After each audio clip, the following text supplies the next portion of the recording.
नोकरी असो वा लग्न, चष्म्याची अडचण आता होऊ देऊ नका. नंदादीप नेत्रालयात या आणि तुमच्या चष्म्यापासून मिळवा कायमची मुक्ती. कारण आता चष्मा घालवण्याची लासिक शस्त्रक्रिया फक्त 32,999 रुपयात. शिवाय 5,000 रुपयांपर्यंतचे लासिक स्क्रीनिंग अगदी मोफत. ऑफर मर्यादित कालावधीसाठी. तर वाट कसली बघताय, आजच कॉल करा 92-2000-1000. नंदादीप नेत्रालय, न्यू शाहूपुरी, कोल्हापूर. दृष्टी म्हणजे नंदादीप.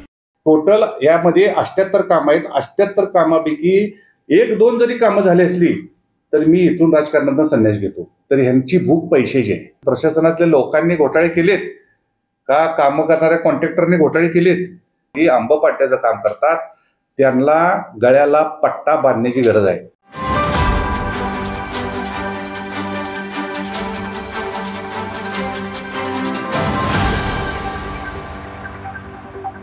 पाच वर्ष झालं निवडणूक न झाल्यामुळे हे सगळा घोटाळा झालाय असं म्हटलं तर वावगं ठरणार नाही. पण आता सुप्रीम कोर्टानंच जो काही निर्णय दिलाय त्यावरती इलेक्शन होईल आणि स्थानिक स्वराज्य संस्थेची बॉडी आल्यानंतर बऱ्यापैकी अशा घटना कमी घडतात. आता काय चाललंय नेमकं तिथं समजत नाही. मग आता हा एक विषय झाला. आता ह्याच्या पाठीमागं बरेच 5 वर्षात यांनी प्रशासनातल्या लोकांनी घोटाळे केलेत का कामं करणाऱ्या कॉन्ट्रॅक्टरने घोटाळे केलेत? तर मी म्हटलं ना, गेल्या 15 वर्षात कुठल्याही कॉन्ट्रॅक्टरनं मला असं कानावर आलेलं नाही की तुम्ही बघता मी महानगरपालिकेमध्ये बरेच घोटाळे बाहेर काढलेले आहेत. थेट पाईपलाईनचे घोटाळे काढलेले आहेत, बरेच झोमवरचे घोटाळे काढलेले आहेत. पण असा घोटाळा झालेला म्हणजे एखाद्या बिलामध्ये ठीक आहे थोडीफार तफावत केली असेल, असं काहीतरी घटना होऊ शकते. पण कुठंच ह्याच्यावरती काम न करता 85 लाख रुपये जे काढलेले आहेत हे अतिशय मोठी गांभीर्याची गोष्ट आहे. आणि यात प्रमुख म्हणजे बघा, प्राध्यापक ND पाटील साहेब यांच्याबरोबर मी कृती समितीमध्ये काम केले. पानसरे साहेब होते. IRB मध्ये आपण बघितलं की सगळ्यात मी IRBच्या कामामध्ये त्या कृती समितीमध्ये पुढे होतो. कृती समिती ही आमची चांगली आहे, काही अडचण नाही. पण कृती समितीमध्ये ठराविक लोक जे आहेत, कृती समितीमध्ये ठराविक जे लोक आहेत हे कृती समितीच्या नावाखाली आंबपाट्याचं काम करतात, त्यांना गळ्याला पट्टा बांधण्याची गरज आहे. ह्याच्यावरती कोण राजकीय माणूस बोलत नाही. कारण कृती समितीमध्ये मी स्वतः असल्यामुळं मी त्या ठिकाणी काम केले, मला माहिती आहे.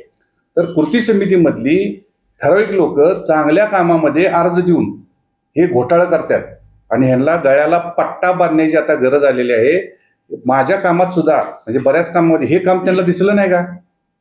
एवढं मोठा घोटाळा झालेला सगळं त्यांना समजतंय, ती स्वतःला लई शानी समजतात, यामध्ये त्यांना ते दिसलं नाही का? फक्त हे भुकायचं काम करतात. ते एखाद्या माणसानं भुकला की त्याला खायला घालायला लागते, तर ह्यांची भूक पैशाची आहे. ठराविक लोक आहेत. आता बघा, यामध्ये मी दाखवतो तुम्हाला, याने एक पत्र दिलंय या संघटनेनं की परवा 24 कोटीचा जो निधी आलाय त्यामध्ये 75% कामं पूर्ण झाल्यात. माझं त्यांना आव्हान म्हणत नाही, माझी त्यांना विनंती आहे, अरे बाबा जाग्यावर जावा, या कामाची यादी महापालिकेतून घ्या आणि जाग्यावर जावा आणि बघा त्यामध्ये कामं झालेली आहेत का. आणि मी काय म्हणतो, न झालेली कामं बिलं काढलेली यांना दिसत नाहीत आणि झालेली कामं दिसतात. पंतप्रधान आले, राष्ट्रपती आले, मुख्यमंत्री आले की ॲडव्हान्स कामं आपण करतो. पण एखादी महिला, एखादा ज्येष्ठ नागरिक पावसाळ्यामध्ये समजा पडत असेल, ॲक्सिडेंट होत असेल, अशी एखादी दुसरी घटना, मी काय म्हणतो, मी केलं असं म्हणत नाही, अशी एखादी घटना ॲडव्हान्समध्ये काम जर झाले असेल तर ह्यांनी विरोध करायचा संबंध काय? आणि अशी पत्र देतात. परवा ज्यांनी पत्र दिले 24 कोटीची कामापैकी 75% कामं पूर्ण झालेत. टोटल यामध्ये 78 कामं आहेत. 78 कामापैकी 1-2 जरी कामं झाली असली तर मी इथून राजकारणातून संन्यास घेतो.